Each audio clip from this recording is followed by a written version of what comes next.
And rising prices for food, services and retail, they're all pushing up Singapore's inflation rate ever closer to a 14-year high.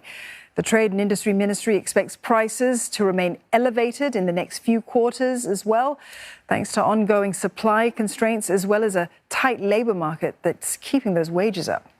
Core inflation has risen to 5.3% on year in September. That's up for August 5.1%. Headline inflation, which includes accommodation and private transport costs, remained at 7.5% on year.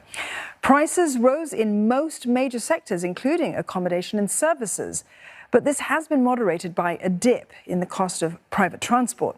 Overall, inflation for the full year is expected to average 6%. While next year it's expected to come in between 5.5 and 6.5%, taking into account factors like the impending GST rate hike.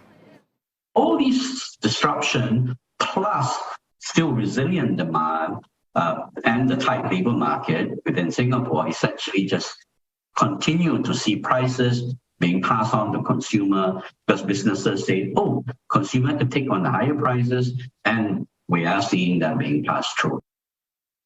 I think for policymakers, they have already introduced various rounds of monetary policy tightening to alleviate imported inflation, given that we are in a more uncertain world where there's still a lot of scarcity in terms of the food and a lot of the raw commodities that we are looking out for. I suppose that the government still have to be relatively vigilant